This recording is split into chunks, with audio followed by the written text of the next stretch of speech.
بھائی نے ایک اچھا سوال کیا کہ جب میں نے کہا کہ چاروں امام جو ہے انہوں نے صحیح بات کی کتاب و سنت سے کی، پھر ایسی کون سی وجہ ہو گئی کہ چاروں کی نماز کا طریقہ الگ ہو گیا؟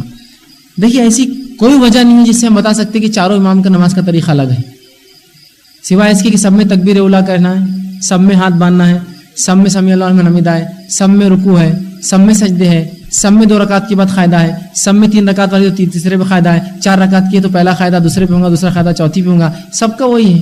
ہاں تھوڑے بہت مسائل کے اندر فرق ہے جو کہ اجتہادی مسئلے یاد رکھیے۔ اب یہاں معاملہ آ گیا، کسی نے ایسا کہا کہ نماز کو جو ہے ہاتھ مت باندھو اور ہاتھ پیچھے رکھ کے کھڑے رہو، ایسا اس لیے میں نے کہا میجر کوئی پارٹ چینج نہیں ہے، تھوڑی تھوڑی بنیادی کچھ چیزوں میں فرق ہے، یاد رکھیے، جس کو اگر ہم بیٹھ کر سمجھے تو یہ بھی سنت ثابت ہو جائیں گی، کوئی مسئلہ نہیں اس میں۔ لیکن جب تعصب کا چشمہ پہن لیتے تو پھر تو مشکل ہے کوئی بات سمجھنا، پھر تو بات نہیں تم تو بہکار ہے، تم نے کوئی اسلام کے خلاف کر رہے ہیں۔ میں بنیادی سوال کرتا ہوں، حج کرنے کے کتنے طریقے ہیں؟ عمرہ کرنے کے کتنے طریقے ہیں؟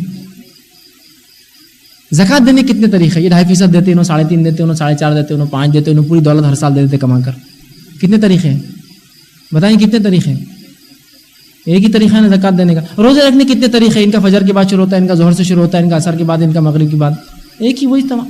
تھوڑے بہت چیزیں ہوتی ہیں جس سے فرق ہوتا ہے، جو علماء کا اجتہاد کا یہ فرق ہوتا ہے، یاد رکھیے، اس کو سمجھنے کی ضرورت ہے۔ تو 4 الگ طریقے ہو ہی نہیں سکتے، طریقہ وہی ہے جو سنت ہے، کہ تمام ارکان ہو رہے، سوائے اس کے جو نبی اکرم صلی اللہ علیہ وسلم سے صحیح احادیث سے ایک ہی معاملے میں 2-3 الگ عمل آتے، اس کو اختیار آپ کر سکتے ہیں، اس میں مسئلہ نہیں ہے، سمجھ رہے آپ بات کو؟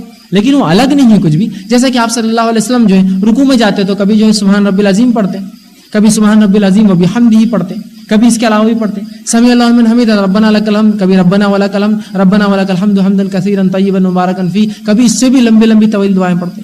تو اس سے کا طریقہ بدل گیا، طریقہ وہی ہے، دعائیں فرق کر رہی ہے سر، ٹھیک۔ کچھ چیزیں ایسی ہیں جو آپ صلی اللہ علیہ وسلم سے 2 چیزیں ثابت ہے کہ آپ ایسا بھی کرتے تھے، ایسا بھی کرتے تھے۔ کچھ چیزیں تو ایسی جس کے اندر اجتہادی مسئلہ، جیسا مثال کے طور پر حدیث میں الفاظ ہیں آپ صلی اللہ علیہ وسلم رکوع کے بعد جب اٹھتے تو ویسا کھڑے ہوتے جیسا پہلے کھڑے تھے، لیکن کیسا راوی حدیث نہیں بتاتے، خالی بول دیا اس نے۔ اب ظاہر سے کچھ چیز ہوتی ہے جو دیکھے بغیر سمجھ میں نہیں آتی کیسا کیا، تو کچھ علماء کہتے ہیں اور کچھ لوگوں کا عمل بھی ہوتا ہے، جب سمیع اللہ لمن حمدہ کہتے تو ہاتھ باندھ لیتے ہیں، ہے نا، اور کچھ ہاتھ چھوڑ کر کھڑے رہتے ہیں، ہے نا، ایسی ہوتا ہے نا۔ کیوں؟ تو کچھ علماء نے کہا کہ پہلے کیسے کھڑے تھے، مطلب خیام میں کیسے کھڑے تھے، ہاتھ باندھ کر، تو وہ ہاتھ باندھتے ہیں۔ کچھ نے کہا نہیں، پہلے سے مراد نماز سے پہلے کیسے کھڑے تھے، ہاتھ چھوڑ کر، تو ہاتھ چھوڑ کر۔ اجتہادی مسئلہ، اختیار دے دیجیے امت کو، جو کرنا ہے کیجیے اس معاملے میں۔ اس معاملے میں کوئی حنفی، شافعی اور مالکی کا فرق نہیں، یاد رکھیے، سمجھ رہے ہیں بات کو؟ اب ہم خاموخواہ اماموں کے نام لے کر اپنا مفاد نکالے تو یہ ایک الگ مسئلہ ہے، پھر اپنی بات منوائے الگ مسئلہ ہے۔ دوسرا، ایسے بہت سے مسائل تھے جن مسائل میں صحابہ تک کچھ بات نہیں پہنچی تھی، تو میں سمجھتا ہوں جب صحابہ تک نہیں پہنچی تو تابعین تبع تابعین سے بھی چوک ہو سکتی ہے۔ جیسے مثال کے طور پر عبداللہ ابن مسعود رضی اللہ عنہ پوری زندگی تطبیق کرتے رہے، ان تک وہ روایت کبھی نہیں پہنچی کہ رسول اللہ جو گھٹنے پہ ہاتھ رکھتے تھے رکوع کے اندر، تو عبداللہ ابن مسعود رضی اللہ عنہ اس معاملے میں ان کی پکڑ نہیں ہے، اس لیے کہ جو سنت رسول دیکھی تھی اس پہ عمل زندگی بھر کرتے رہے، کیونکہ ان تک وہ بات پہنچی نہیں تھی، ٹھیک۔ اسی طرح بہت سے ایسے صحابہ تھے جو متا کو جائز سمجھتے تھے۔ متا سمجھتے آپ، کانٹریکٹ میرج ہوتا ہے۔ نبی اکرم صلی اللہ علیہ وسلم نے حجۃ الوداع میں، مطلب فتح مکہ کے بعد اعلان کیا تھا کہ اب سے جو ہے متا حرام ہے، اس کی اجازت مجھے دی گئی تھی، اب ختم کر دیا گیا۔ لیکن بہت سے صحابہ جو دور نکل گئے تھے وہ عمل کرتے رہے اس پر، متا پر، کانٹریکٹ میرج، 1 سال کی شادی، 2 سال کی شادی، 6 مہینے کی شادی کرتے رہے۔ عمر ابن خطاب کے دور میں آپ نے سختی سے لاگو کیا قانون، جو یہ کرتا سزا دی اور بتایا کہ یہ حرام ہو چکا تھا، سمجھے؟ تو پتہ چلا کچھ صحابہ کو علم تھا، انہوں نے عمل کیا۔ اسی طرح پورا علم ذخیرہ حدیثوں کا اماموں کے دور میں بھی جمع نہیں ہوا تھا، یاد رکھیے، وہ تو ہو رہا تھا، بس ابتدائی دور تھا، بالکل پرائمری سٹیجز تھے وہ۔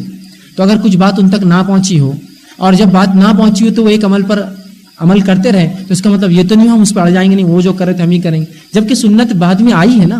سنت نہ آتی تو آپ اسے بالکل اڑے رہتے، سنت آ گئی تو آپ کو اس کو چھوڑ کر سنت لینا ہوگا، اس لیے کہ اگر ان تک بھی وہ سنت ملتی تو ضرور عمل کرتے۔ آئیے امام مالک کا ایک عمل بتاتا ہوں۔ آپ سے آ کر ایک شخص نے پوچھا، اے امام مالک، کیا ہم جب وضو کریں تو انگلیوں کا خلال کریں، پیروں کی انگلیوں کے اندر کر انگلی سے، خلال مطلب اس کے اندر پانی گیا نہیں گیا دیکھنے کے لیے کر انگلی ڈالنا دھوتے وقت، تو کیا ہم انگلیوں کا خلال کریں پیروں کی، چونکہ پیروں کی انگلیاں چٹک جاتی ہے نا، کافی پانی نہیں جاتا ہے خلال؟ تو کہا کوئی ضرورت تو نہیں ہے۔ اس کے بعد دیکھا گیا کہ ایک دن خود وضو کر رہے تھے امام مالک تو خلال کر رہے تھے، تو وہ آدمی دوڑتا ہوا کہا، تم نے تو مجھے فتویٰ دیا تھا خلال کی ضرورت نہیں اور اب تم خود خلال کرتے ہو۔ تو کہا جب تجھے فتویٰ دیا تھا تو میرے علم میں نہیں تھی، بعد میں مجھے کسی نے علم دیا کہ یہ سنت ہے، اس لیے میں کرتا ہوں۔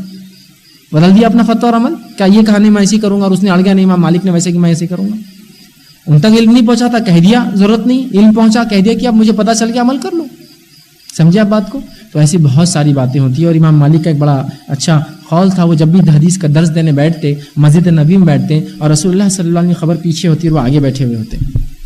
اسے پتہ چلا ان کی پیٹھ اس طرف ہوتی خبر کی طرف, پیچھے بیٹھے رہتے اور درس دیتے وقت بولتے ان تمام لوگوں کی بات ٹھکرائی جا سکتی ہے سوائے صاحب خبر کو چھوڑ کر.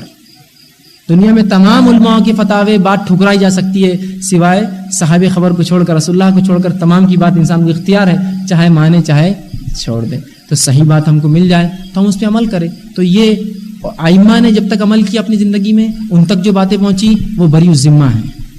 لیکن جب ہمیں بات پتہ چلی بعد میں کہ فلاں چیز میں فلاں مسئلہ تھا, ہم اس کو اپڈیٹ کر لیں, اور یہ کوئی بری بات نہیں. امام ابو حنیفہ رحمہ اللہ نے جتنے فتاوے اپنے زندگی میں صادر کیے اس میں سے کم و بیش ایسے کئی فتاوے تھے جس پہ امام محمد نے جرح کی اور کہا کہ اس معاملے میں امام صاحب سے چوک ہوئی, اور یہ ان کی ذہانت, فصاحت, فقی اور ان کے تقوی کا علامت تھی. یہ نہیں کہا کہ ہمارے امام سے غلطی ہوئی, کہا اس میں چوک ہو گئی ہمارے امام سے, اور آپ نے نئے فتوے دیے, اپنے عمل کو الگ بتایا. امام ابو یوسف نے بھی اس معاملے میں جو ہے اختلاف کیا. تو اس سے پتہ چلا کہ استاد سے شاگرد اختلاف کر سکتا ہے.